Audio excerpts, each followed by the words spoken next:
이제 호세아의 말씀을 보게 됩니다. 이 호세아 선지자 같은 경우는 북이스라엘의 선지자입니다.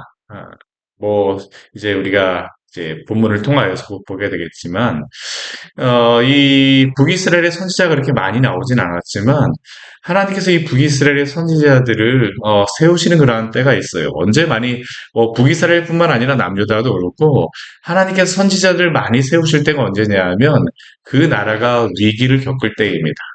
하나님께서 이스라엘 백성들의 위기 가운데 선지자들을 보내심으로 그들로 하여금 그 위기를 이겨낼 수 있도록. 그런데 우리가 곰곰이 생각해 보게 되면 왜 이스라엘 백성이 여러 가지 위기 가운데 있겠습니까? 하나님을 불순종하였기 때문입니다. 사실 선지자를 또 많이 보내는 시대는 어떤 시대냐 하면 하나님께 범죄하여 하나님을 떠났던 그러한 시대가 바로 선지자가 많이 나오는 시대입니다. 바로 호세아가 사역하였던 이 시대가 바로 선지자들이 이 앞에 보게 되면 뒤에 보게 되면 유명한 선지자들이 나오는 것들을 우리가 볼 수 있는데요. 이 북이스라엘의 위기, 이 북이스라엘 멸망 가운데에 세우셨던 선지자가 바로 이 호세아였어요. 그 남유다가 멸망할 때에 예레미야를 세우셨던 것처럼 북이스라엘이 멸망할 때 세우셨던 선지자가 바로 호세아이고 호세아는 약 40년의 기간 동안 이스라엘 백성에게 하나님의 말씀을 전하였습니다. 근데 하나님의 말씀을 전하는 게 그의 평생을 통하여서 전하는데 말씀으로도 전하지만 그의 삶을 통하여서도 보여주시죠. 그런데 이것을 통해 하나님이 보여주고자 하는 게 무엇입니까? 하나님의 사랑이, 죄인을 향한 하나님의 사랑이 얼마나 큰가라는 것을 이 호세아를 통하여서 보여주시는 것입니다. 끊을 수 없는 사랑. 이게 바로 호세아를 통하여서 보여주시는 것이죠. 오늘 호세아 말씀을 보게 되면 이게 독특한 시작이 다른 선지서들과 다르게 이 호세아의 시작이 좀 약간 독특하게 시작해요. 무엇으로 시작하냐 하면 이 호세아에게 말씀을 주실 때가 언제는가라는 것을 말씀해 주시는데 뭐 다른 선지자에게도 언제 하나님의 말씀이 주어지는가를 말씀하시지만 이 호세아 같은 경우는 남유다와 북이스라엘의 왕들이 어떠한 왕일 때에 호세아가 사역하였는가를 우리에게 말씀합니다. 먼저 언제 그가 사역을 했습니까? 우시야와 요담과 아하스와 히스기야가 이어 유다의 왕이 된 시대. 그러니까 이 우시야부터 시작해서 히스기야까지 남유다의 왕들이 다스리던 그러한 시대에 호세아가 사역을 하였습니다. 그리고 또 이 시대에는 북이스라엘에서는 요아스의 아들 여로보암이 북이스라엘의 왕이 된 시대에 바로 호세아에게 그 하나님의 선지자의 일을 감당하도록 하셨습니다. 우리 뒤에 말씀해 보게 되면 부엘리의 아들 호세아에게 임한 여호와의 말씀이라. 이 시대에 하나님의 말씀이 호세아에게 임하였어요. 그런데 이 여로보암이라고 하지만 이 여로보암 2세 우리가 뭐 한 달 전 정도에 열왕기 하의 말씀을 보았었지만 이 여로보암 2세 같은 경우는 이 사람도 한 40년을 다스렸던 그런 왕이거든요. 근데 이 호세아가 그 선지자로서 사역하였던 그러한 시대는 이 여로보암 후기서부터입니다. 후기서부터 그 이후에 6명의 왕들이 나오는데 그 6명의 왕들에 대하여서는 언급하지 않고 있습니다. 남유다의 왕들로서 이야기를 해요. 이 북이스라엘 왕들이 계속 왕조가 이 여로보암 같은 경우는 예후를 이어서 4대가 왕이 되리라고 이야기하는데 이 여로보암 같은 경우는 세 번째 예후 왕조의 세 번째 왕으로 그 이후에 6명의 왕들이 계속 바뀌게 되어집니다. 30년 동안 바뀌게 되어지는데 그 시대의 왕들에 대해서는 언급하지 않고 남유다의 왕으로서 이야기를 합니다. 왜 그랬을까요? 뭐 여러 가지 추정할 수 있겠지만 호세아가 이 북이스라엘의 멸망, 722년에 멸망하게 되어지는데 그 멸망의 때에는 추정하기로는 남유다로 내려와서 그가 선지자의 그러한 일을 감당하였으리라고 생각을 합니다. 그러니까 이 북이스라엘의 그 계속 바뀌는 정통성이 없는 왕들을 언급하지 않고 남유다의 왕을 언급하고 있죠. 그런데 이 여로보암의 시대, 이 북이스라엘의 여로보암의 시대는 어떠한 시대일까요? 이 북이스라엘의 역사 가운데서 가장 흥왕하고 잘 살았던 왕이 2명이 있습니다. 첫 번째는 아합 때고요. 두 번째는 바로 이 여로보암 2세 때입니다. 이 여로보암 2세 때 가장 부강하였던 나라였어요. 이 나라의 그런 영토로다 보아도 아합 때보다도 더 큰 영토를 차지했던 때가 바로 이 여로보암 2세 때입니다. 왜 그럴까요? 이 주변에 그러한 그 나라들이 강력한 나라가 다 약해졌기 때문입니다. 북쪽에 있는 아수르도 태어난 그 신생의 그런 나라로서 강력해지고는 있었지만 그러나 그 이 메소포타미아 지역과 또한 이 북쪽으로 내려오면서 아람과의 전쟁 가운데에 있었기 때문에 아직까지 북이스라엘까지는 힘을 쓰지 못하였습니다. 아직까지는 그 메소포타미아 지역을 점령하는 데 힘을 쓸 때가 바로 이 아수르의 그런 모습이었고요. 그리고 이 북이스라엘의 북쪽에 있었던 그 아람 같은 경우도 이 아수르가 강력해지면서 이 아수르하고 계속 전쟁하다 보니까 이 아람도 연약해질 때가 바로 이 여로보암 시대였습니다. 또 남쪽에 있는 이집트도 어떡할까요? 이집트도 이때에는 그 왕조가 계속 변하고 이집트가 그렇게 강력하지 못하였거든요. 그래서 이 북쪽의 아수르라고 하는 나라가 크게 되어지는 것인데 그러다 보니까 이 주변에 큰 나라들이 없다 보니까 이 여로보암 시대 같은 경우에는 남쪽도 그렇고 북쪽도 그렇고 우시야, 요담, 아하스, 히스기야 같은 경우에 뭐 그 아하스 히스기야는 그렇지만 우시야 요담 같은 경우에 그래도 이 강력한 그러한 힘을 가졌던 때가 바로 이 시대입니다. 왜요? 그 주변의 나라들이 그렇게 강력하지 않았기 때문입니다. 그런데 이 북이스라엘 같은 경우는 더 강력했어요.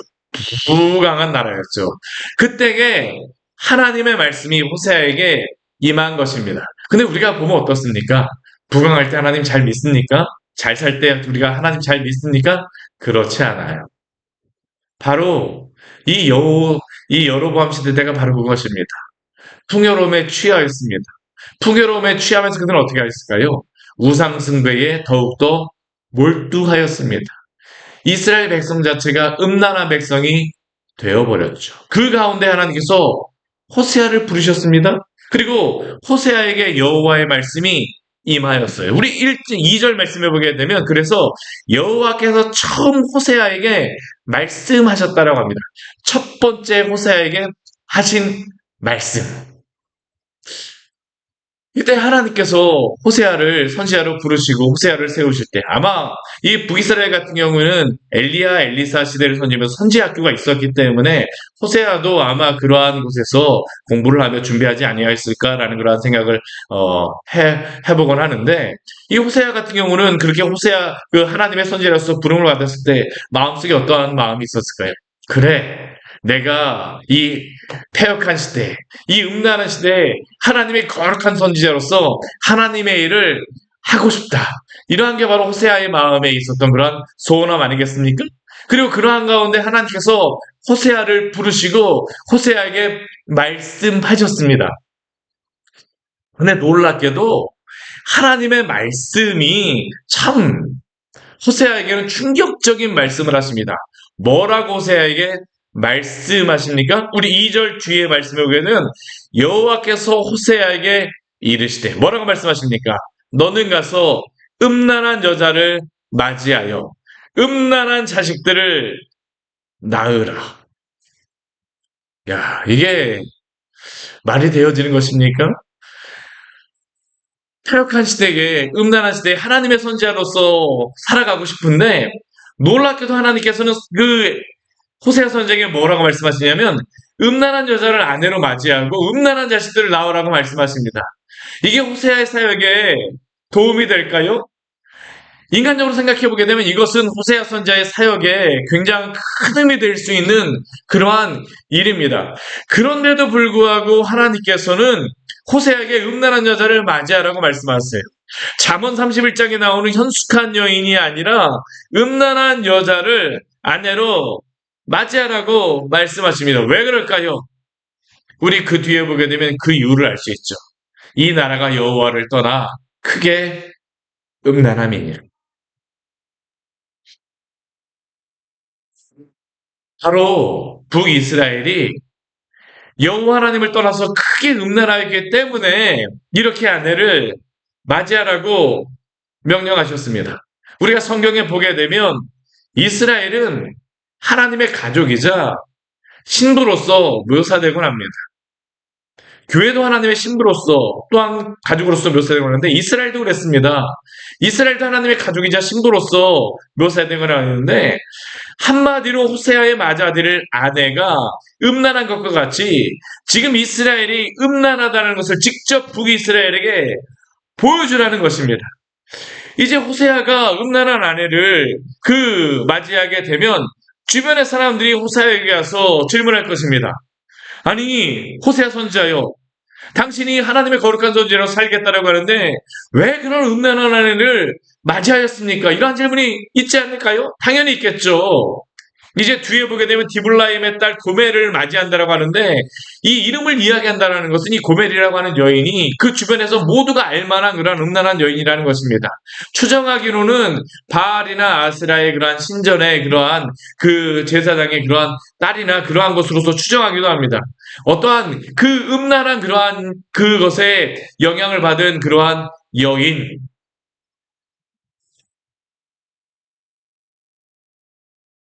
우리가 구약 성경을 보게 되면 여러 선지자들을 통하여서 이 호세에게 이렇게 말씀하시는 이유는 이 삶을 통하여서 그들에게 하나님이 말씀하시고자 하는 것이 무엇인가를 알려주기 위함입니다. 우리 예레미야 같은 경우는 어떤 것이 있었습니까? 결혼을 가지고서 하나님께서 그래서 많이 말씀하세요. 예레미야 같은 경우는 아예 결혼하지 말라라고도 말씀하셨고, 이 에스겔 같은 경우는 그의 아내의 죽음을 통하여서 말씀하십니다. 이것을 행위 예언이라고 보통 우리가 말하곤 하는데, 호세아의 삶 전체가 이 음란한 아내를 맞이함으로 말미암아서 하나님의 마음을 보여주고자 하시는 것입니다. 오늘날 우리의 시선으로는 이해할 수 없는 것을 명령하시지만 하나님께서 이것을 호세아에게 말씀하셨어요. 만약 우리에게 하나님이 이렇게 명령하셨다라고 하게 되면 여러분은 어떻게 하시겠습니까? 아니 하나님이 저에게 이러한 말씀을 하셨다면 저는 어떻게 될까요? 그런데 오늘 3절 말씀을 보게 되면 호세아는 하나님의 말씀에 따라서 순종합니다. 이에 그가 가서 디블라임의 딸 고멜을 맞이하였더니,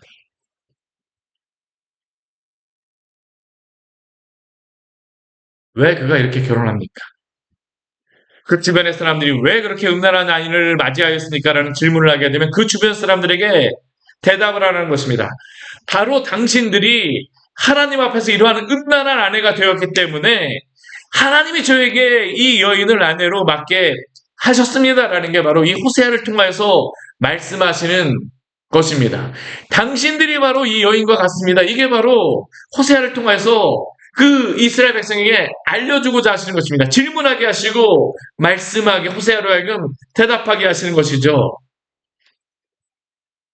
그런데 호세아의 삶은 단순히 아내만을 얻는 것이 아닙니다. 하나님께서 음란한 자식들을 낳으라고 말씀하셨는데 이 뒤에 보게 되면 고멜이 이 임신하여서 아들을 낳게 되어집니다. 근데 그 이름을 무엇이라고 하나님이 말씀하시냐면 3명의 자녀들을 낳는데 3명의 자녀들에게 그 이름을 하나님이 직접 지어주세요. 은혜로운 이름을 참 주시면 좋은데 꼭 그렇지만은 않은 것 같아요. 첫째 아들은 그래도 좀 낫습니다. 우리 4절 말씀을 보게 되면 첫째 아들을 낳았을 때에 하나님이 호세아에게 말씀하시기를 그 이름을 뭐라고 말씀하라고 하시냐면 명령하시냐면 이스라엘이라고 명령하십니다. 이 이스라엘이라고 하는 그러한 의미는 어떤 의미냐면 곡식을 심다, 뿌리다라는 그러한 의미입니다. 이게 2가지의 의미가 있어요. 곡식을 심는다라는 의미가 바로 이 이스라엘이라는 의미입니다. 근데 이게 또 다른 의미에서는 뿌리다라는 게 흩뿌리다, 흩어버리다라는 게 바로 또한 이스라엘이라는 의미입니다. 왜 그러냐 하면 이 시대에는 곡식을 심고 할 때에 땅에다 씨를 심어서 하는 게 아니라 뿌려서 하는 방식이었기 때문에 흩어버리다라는 게 바로 이스라엘의 뜻입니다. 그런데 이스라엘이라고 하는 그러한 의미는 또 어떠한 의미가 있냐면 이게 지역적인 의미도 있습니다. 이 이스라엘이라고 하는 땅이 어떠한 땅이냐면 이 북이스라엘의 갈릴리하고 이 여러 에브라임 산지, 이 산지로 더 올라가는 그 사이에 있는 골짜기에 있는 땅입니다. 근데 이 골짜기가 깊은 골짜기 그러한 게 아니라 평야지대입니다. 제가 이스라엘 가서 이 지역을 많이 왔다 갔다 했었는데요. 이 지역을 가면 마음이 푸근해집니다. 왜 푸근해지냐 하면 이 에브라임 산지나 유다 산지를 보게 되면 여기는 정말 광야 같은데 이 지역에 내려가게 되면 푸르른 게 보이기 때문입니다. 여기는 물이 많고 농사를 짓기에 아주 좋습니다. 아주 비옥한 땅이에요. 여기는 그래서 풍요로운 땅입니다. 그래서 이 이스라엘이라고 하는 지역은 뭐 지금도 아주 곡창지대가 바로 이 이스라엘 지역입니다. 여기에서 대부분의 그 이스라엘 백성들이 먹는 그런 곡식들이 여기에서 나는 지역이 바로 이 지역입니다. 그런데 이 지역은 또한 어떠한 지역이었을까요? 곡식이 풍성한 지역이기도 하지만 또 한편에서는 해변길이 지나는 지역이었습니다. 그러다 보니 이곳에서 전쟁이 많았어요. 우리가 구약 성경에도 보게 되면 이 시대에 호세아의 그 시대에 있었던 여러 가지 사건이 이스라엘에서 여러 가지 사건이 있었습니다. 어떠한 사건이 있었었냐 하면 바로 불과 한 얼마 전에는 아합이 나봇의 포도원을 갈취하였던 땅이 바로 이 이스라엘에 있던 그러한 포도원이었습니다. 나봇의 포도원이 바로 이 이스라엘에 있었습니다. 그리고 아합은 그 나봇을 죽이고 나서 이 이스라엘 지역을 그가 취하였죠. 또 얼마 후엔 어떤 일이 있었습니까? 이 여로보암의 할아버지였던 예후가 이 범죄한 아합의 집안을 다 심판하였던 땅이 바로 이 이스라엘 땅입니다. 그러니까 이 지역은 어떤 땅일까요? 피가 난무하는 지역입니다. 전쟁의 지역입니다. 그래서 오늘 4절 말씀에 이렇게 말씀하세요. 조금 후에 내가 이스라엘의 피를 예후의 집에 갚으며 이스라엘 족속의 나라를 패할 것임이니라. 피를 많이 흘렸던 이곳에 음란한 이스라엘 백성의 그러한 심판이 이스라엘 지역에서 있을 것이다라고 말씀하세요. 그래서 5절 말씀에 보면 뭐라고 말씀하시냐면 그날에 내가 이스라엘 골짜기에서 이스라엘의 활을 꺾으리라라고 말씀하셨는데 실제로 이 얼마 이후에 보게 되면 이 여로보암이 왕에서 그가 죽고 난 후에 얼마 후에 아수르가 이 북이스라엘을 쳐들어와 갖고 이 이스라엘 땅까지를 다 빼앗아 가버립니다. 이스라엘의 활이 꺾이게 되어집니다. 그 강력하였던 나라가 거반 멸망하게 되어지죠. 그날에 내가 이스라엘 골짜기에 이스라엘 활을 꺾으리라. 그러면서 어떻게 되겠습니까? 포로로 다 붙잡혀가게 되어지는 것이죠. 터버리게. 이거는 심는다는 의미가 아니라 하나님이 터버리신다는 것입니다. 내가 너희를 그렇게 심판하리라. 그리고 나서 우리 뒤에 말씀에 보면 또 자녀를 낳습니다. 고멜이 또 자녀를 낳는데 이번엔 딸을 낳았는데 그 이름을 뭐라고 이야기하냐면 로루하마라고 이름을 지으라고 합니다. 로루하마. 이게 좀 예쁘게 우리가 듣기에는 예쁘게도 들립니다. 근데 이 의미는 뭐냐면 로라고 하는 게 이게 영어의 노하고 똑같습니다. 아니다. 루하마가 어떤 의미냐면 긍휼 사랑이라는 의미입니다. 아브라함 했을 때 아부가 아버지라는 의미고 라함이라는 의미가 긍휼이라는 의미인데요. 이 긍휼의 아버지 자비, 긍휼 사랑이라는 그런 의미인데 이 루하마가 바로 이 긍휼 사랑이라는 의미입니다. 근데 앞에 노가 붙었어요. 긍휼이 없다. 딸의 이름이 어떤 의미냐면 너의 딸의 이름이 사랑받지 못하고 긍휼을 받지 못하고 용서받지 못할 딸이라는 의미가 바로 이 로루하마라는 의미입니다. 왜 하나님이 이렇게 말씀하십니까? 우리 뒤에 말씀해 보면 이렇게 말씀하시죠. 내가 다시는 이스라엘 족속을 긍휼히 여겨서 용서하지 않을 것임이니라. 음란한 북이스라엘 향해서 하나님이 심판을 하시겠다라는 게 바로 이 딸의 이름을 통하여서 말씀하시는 것이죠. 그러나 우리 7절 말씀에 보게 되면 한 가지는 말씀하세요. 북이스라엘에 대해서 하나님이 이렇게 심판하실 것이지만 유다 족속, 남쪽에 있는 남유다의 그러한 백성들 향해서는 긍휼히 여겨서 그들이 하나님 여호와로 구원하겠고 활과 칼이나 전쟁이나 말과 마병으로 구원하지 아니하리라고 말씀하십니다. 북이스라엘에 대해서는 심판을 말씀하시지만 아직까지 남유다는 아닙니다. 그래서 호세아 이 선지자의 시대 히스기야 왕 때 어떻게 합니까? 이 아수르의 사내립이 쳐들어왔을 때 하나님이 구원해 주십니다. 여기에 벌써 하나님께서 호세아를 통해서 말씀하시는 것이죠. 그리고 나서 우리 8절 말씀을 보면 또다시 아들을 낳습니다. 세 번째 아들을 낳았을 때 하나님이 이름을 뭐라고 지으라고 말씀하시냐면 로암미라고 지으라고 말씀하십니다. 이 로암미라는 의미는 무엇일까요? 이것도 예쁘게 들리는데 이 앞에 로는 어떤 의미겠습니까? 아까 로루하마가 똑같습니다. 노우입니다. 노우. 이 암미라는 의미가 백성이라는 의미인데 내 백성이 아니다라는 것입니다. 한마디로 어떤 의미입니까? 너희 북이스라엘, 음란한 너희 북이스라엘은 더 이상 내 백성이 아니고 나는 너희의 하나님이 되지 않을 것이라는 게 바로 이 로암미의 의미입니다. 그러니까 한마디로 지금까지 호세아의 자녀들의 이름을 통하여 알 수 있는 것은 무엇입니까? 음란한 이스라엘 백성을 하나님께서 이스라엘과 같이 다 흩어 버리실 것이며 하나님께서는 그 흩어버리시는 심판 중에 긍휼을 베풀지 아니하실 것이요. 그리고 이러한 백성을 향하여서 이 정도가 아니라 더 이상 너희들은 나의 백성이 아니라라고 선언하시는 게 바로 이 호세아를 통해서 말씀하시는 것이죠. 우리는 여기까지만 보게 되면 하나님께서 호세아에게도 너무하시고 이스라엘 백성에게도 너무하신다는 그런 생각이 듭니다. 근데 우리가 호세아서를 통하여서 보아야 할 것은 하나님께서 이들을 심판하시는 것은 결코 미워하시기 때문이 아니다라는 겁니다. 왜 하나님께서 이렇게 북이스라엘을 향해서 심판과 이러한 말씀을, 무서운 말씀을 하실까요? 호세아의 삶을 통해서 이것을 왜 말씀하실까요? 다른 게 아닙니다.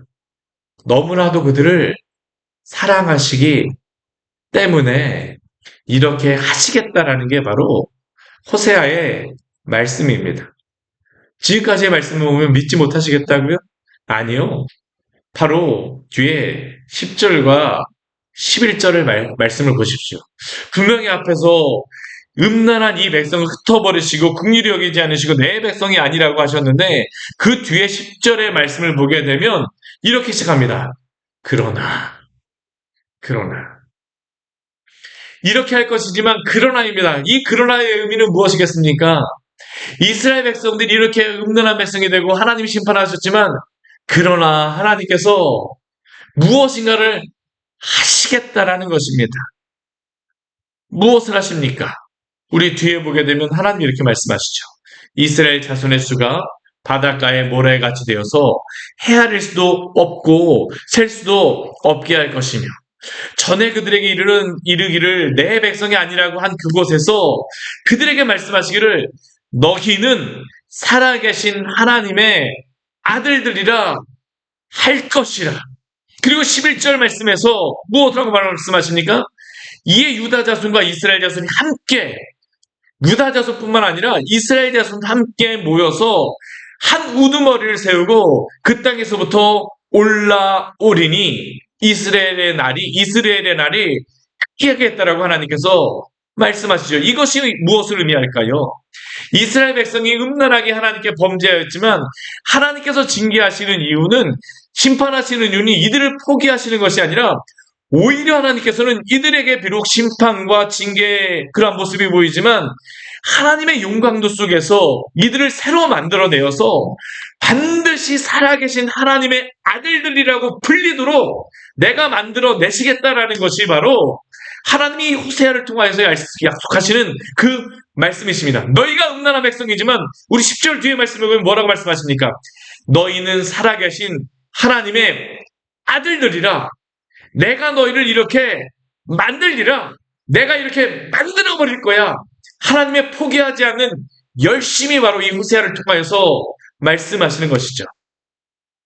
굉장히 두려울 정도의 하나님의 사랑과 하나님의 그 열심이 이 호세아를 통하여서 보여주는 것입니다. 그래서 이 호세아 말씀이 신약 말씀을 보게 되면 오늘 이 말씀이 인용되어지는 말씀이 있어요. 어떤 말씀일까요? 로마서의 말씀입니다. 로마서의 말씀. 로마서 9장 25절, 26절, 27절 말씀을 보게 되면 이러한 말씀이 있습니다. 우리 이 말씀 같이 한번 찾아보도록 할게요. 네. 로마서 9장 말씀입니다. 로마서 9장 25, 26, 27절의 말씀입니다.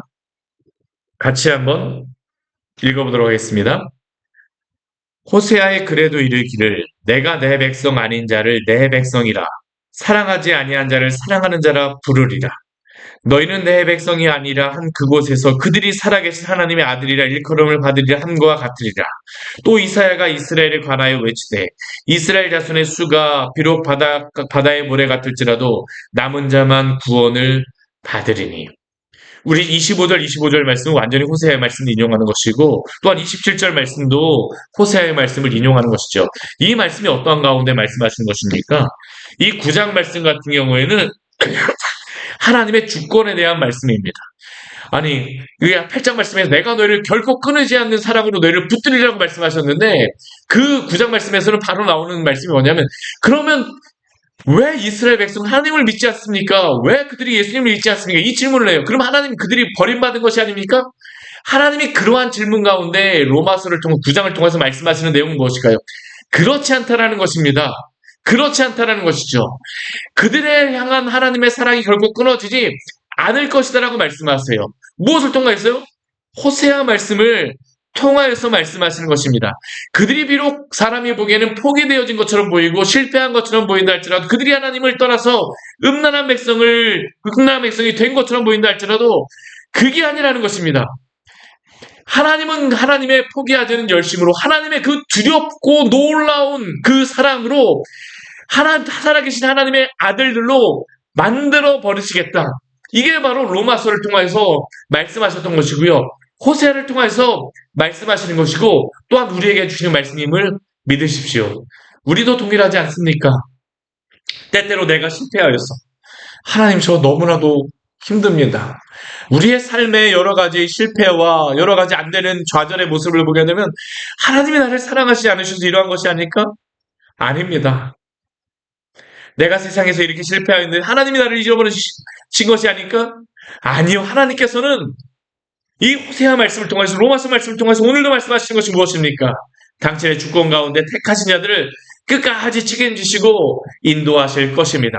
포로로 잡혀간 그곳에서도 다 죽었다라고 한 그곳에서도 살아계신 하나님의 아들들을 만들어내시겠다라고 하신 하나님의 그 헤세드, 그 은혜가, 그 주권이 오늘도 우리를 붙잡아 줄 줄 믿으시기를 바랍니다. 이것이 바로 하나님의 포기하지 않는 사랑을 호세아를 통하여서 주시는 말씀입니다. 같이 기도하도록 하겠습니다. 하나님 아버지, 오늘 말씀을 통해서 우리에게 귀한 은혜를 주니 감사를 드립니다. 하나님의 그 포기하지 않는 사랑, 결코 끊을 수 없는 그 사랑 안에서 당신의 백성들을 붙잡아 주시고 오늘도 인도하여 주시는 줄 믿습니다. 이스라엘 백성이 음란한 백성이 되어 내 백성이 아닌 백성이 되어버렸고 하나님을 사랑하지 않은 그 긍휼의 마음이 없는 그 백성이 되어져 버렸지만 그래서 하나님께서 그들에게 흩어버리시고 사랑하지 않으시고 그들에게 여러 가지 내 백성이 아니라고 말씀하셨지만 그것이 그들을 미워함이 아니라 내가 너희를 다시 불러서 살아계신 하나님의 백성으로 만들겠다라고 말씀하신 그 말씀임을 하나님 아버지 알려주셔서 감사합니다. 우리를 향한 하나님의 그 사랑을 알게 하여 주시고 오늘도 그 은혜 안에 서게 하여 주시옵소서. 예수님 이름으로 기도드립니다. 아멘. 오늘 말씀 같이 기억하시면서 기도